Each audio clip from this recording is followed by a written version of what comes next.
Salam sehat, bahagia, dan sukses selalu. Teman-teman para pemirsa yang berbahagia, kali ini kita akan membahas kembali mengenai hukum jaminan, kuliah hukum jaminan. Dan kali ini kita akan membahas tentang asas-asas hukum jaminan, preferensi, dan privilege. Melanjutkan apa yang sudah saya sampaikan pada pertemuan sebelumnya, yaitu mengenai asas-asas hukum jaminan. Sebagaimana kita ketahui bahwa asas-asas hukum jaminan itu sangat penting dalam hukum jaminan dan juga dalam hukum-hukum lainnya tentu saja. Sudik Nomor Kusumo mengatakan bahwa kaidah hukum meliputi asas-asas hukum, kaidah hukum dalam arti sempit atau norm, dan peraturan hukum. Asas hukum bukan sesuatu peraturan hukum konkret, melainkan pikiran dasar yang umum dan abstrak, atau merupakan latar belakang dari setiap peraturan hukum konkret. Dalam hal ini, Paton juga mengemukakan bahwa asas hukum merupakan jantungnya peraturan hukum. Jantung, kalau kita lihat dalam tubuh kita, jantung itu adalah organ tubuh yang sangat vital bagi kehidupan kita. Tanpa jantung tentu kita tidak akan hidup. Demikian juga dalam peraturan hukum, asas hukum merupakan jantungnya dari peraturan hukum. Sehingga tanpa asas hukum ini, maka hukum itu hanyalah seonggok peraturan yang mati. Dengan adanya asas hukum sebagai jantung dari peraturan hukum, maka hukum itu akan hidup, tumbuh, dan berkembang sesuai dengan perkembangan masyarakat. Asas hukum ini ada dua, asas hukum umum dan asas hukum khusus. Asas hukum umum berlaku dalam setiap bidang hukum, sedangkan asas hukum khusus berlaku dalam bidang hukum tertentu, antara lain adalah hukum jaminan, sebagaimana sudah kita bahas pada kesempatan sebelumnya. Asas-asas hukum jaminan ada beberapa macam yang sudah kita bahas juga di dalam pertemuan sebelumnya, yang tersirat di dalam pasal 1131 dan pasal 1132 Kitab Undang-Undang Hukum Perdata. Dari asas-asas hukum yang ada di dalam pasal 1131 dan 1132 KUH Perdata, di situ kita melihat ada aturan hukum yang mengatakan bahwa semua harta benda milik debitur menjadi jaminan bersama bagi para kreditur. Dan pembagiannya bagaimana? Seimbang menurut besar kecilnya piutang mereka masing-masing. Jadi dalam prinsip umum bahwa kedudukan kreditur adalah sama, tidak ada yang didahulukan satu terhadap yang lain. Jadi kedudukan kreditur di sini prinsipnya, prinsip umum adalah sebagai kreditur konkuren. Kalau kemudian ada kreditur preferen atau kreditur yang diistimewakan, yang memiliki kedudukan mendahulu daripada kreditur-kreditur lain, nah di sini nampak adanya preferensi, adanya tingkatan. Jadi ada kreditor yang memiliki kedudukan yang sama, ada juga kreditor yang memiliki kedudukan yang istimewa atau preferen. Siapa kreditor preferen itu? Kreditor preferen adalah kreditor yang memiliki piutang preferen, yaitu piutang yang lebih didahulukan dalam pelunasannya dibandingkan dengan piutang-piutang lainnya. Nah, kita bisa lihat di dalam pasal 1133 Kitab Undang-Undang Hukum Perdata. Jadi dari pasal 1131 KUH Perdata bahwa prinsipnya kedudukan kreditor sama. Kemudian dalam pasal 1132 pembagiannya seimbang menurut asas keseimbangannya, menurut besar kecilnya piutang mereka masing-masing. Ada asas keseimbangan di sini. Nah, di situ kita lihat pasal 1132 ada kata bahwa seluruh harta benda milik debitur sebagaimana diatur dalam pasal 1131. Di sini pembagiannya seimbang menurut besar kecilnya piutang mereka masing-masing, terkecuali ada alasan yang sah untuk mendahulukan piutang yang satu terhadap piutang yang lain. Nah, piutang apa saja yang lebih didahulukan daripada piutang lain? Nah, kita lihat pasal 1133 Kitab Undang-Undang Hukum Perdata.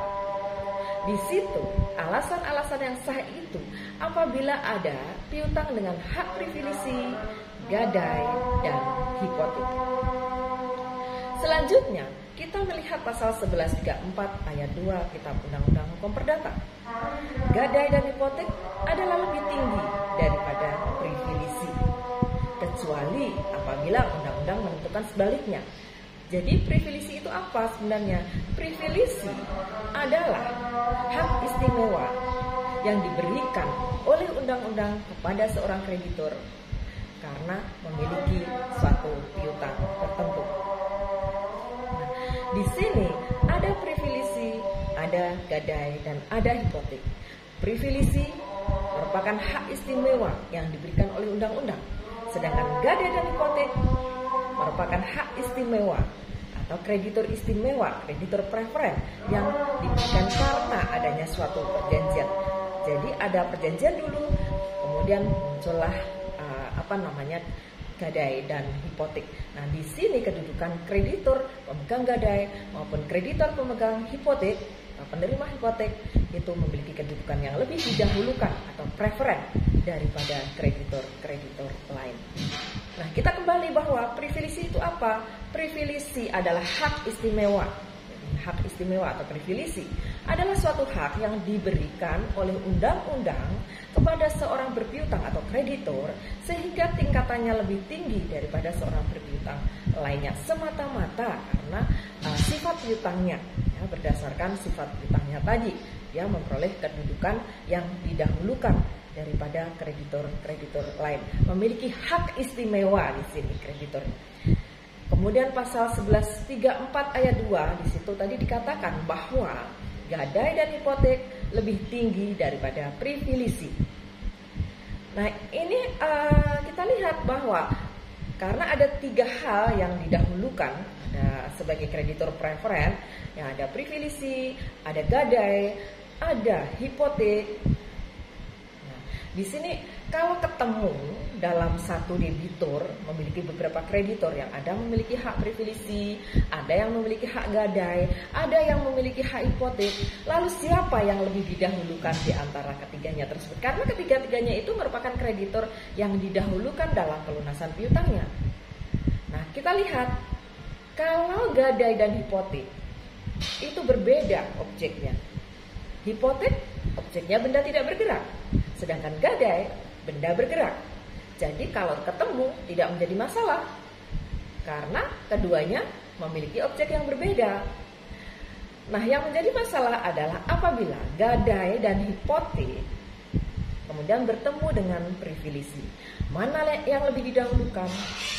Nah, di dalam pasal 1134 ayat 2 di situ dikemukakan bahwa gadai dan hipotek lebih tinggi daripada privilege. Kenapa? Gadai dan hipotek itu lebih tinggi dari privilege, lebih didahulukan daripada privilege. Nah, kita kembali tadi, privilege adalah hak istimewa yang diberikan oleh undang-undang, sedangkan gadai dan hipotek diberikan karena adanya perjanjian. Jadi diperjanjikan terlebih dahulu.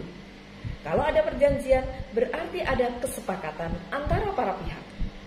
Oleh undang-undang, kesepakatan para pihak lebih didahulukan daripada undang-undang itu sendiri. Oleh karena itu, gadai dan hipotek lebih didahulukan daripada privilege. Kecuali kalau undang-undang menentukan sebaliknya. Lalu privilege mana yang lebih didahulukan daripada gadai dan hipotek? Nah, jadi ada privilege tertentu yang lebih didahulukan daripada gadai dan hipotek. Nah, privilege yang lebih didahulukan daripada gadai dan hipotek ini, yaitu pertama, biaya yang dikeluarkan untuk mengeksekusi benda bergerak maupun tidak bergerak. Jadi biaya eksekusi di sini lebih didahulukan daripada gadai dan hipotek. Kemudian yang kedua, piutang-piutang dari orang yang menyewakan benda tidak bergerak itu juga lebih didahulukan daripada gadai dan hipotek. Nah, kemudian biaya perkara yang semata-mata disebabkan karena pelelangan dan penyelesaian suatu warisan. Selanjutnya adalah biaya untuk menyelamatkan benda bergerak yang harus dikeluarkan setelah benda itu digadaikan. Kemudian juga pajak. Ini juga merupakan privilege yang lebih didahulukan daripada gadai dan hipotek. Nah, privilege itu sendiri ada 2 macam, yaitu privilege umum dan privilege khusus.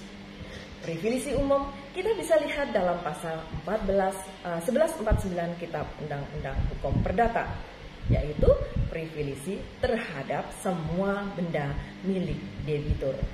Dalam pasal tersebut terdapat 7 macam yang ditentukan secara berurutan dalam pelunasannya. Jadi pelunasannya nomor 1 yang lebih didahulukan daripada nomor 2, nomor 2 lebih didahulukan daripada nomor 3, dan seterusnya. Jadi ini pelunasannya secara berurutan ditentukan dalam pasal 1149, ada 7 macam. Kemudian yang kedua adalah privilege khusus, pasal 1139 KUH Perdata, yaitu privilege terhadap benda-benda tertentu milik debitur.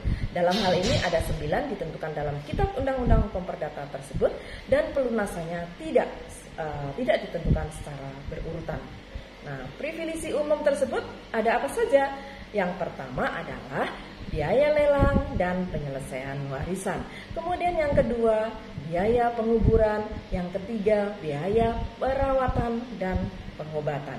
Kemudian selanjutnya adalah upah para buruh. Kemudian nomor 5 adalah piutang karena penyerahan bahan makanan. Kemudian selanjutnya adalah nomor 6, piutang para pengusaha sekolah atau asrama. Selanjutnya adalah piutang anak yang belum dewasa dan pengurusan wali piutang orang yang terampu dan pengurusan pengampu. Nah itu nomor 1 lebih didahulukan nomor 2, nomor 2 lebih didahulukan daripada nomor 3, dan seterusnya. Jadi berurutan pelunasannya secara berurutan. Nah kemudian privilege khusus. Nah ini pelunasannya tidak secara berurutan, ada 9 tadi.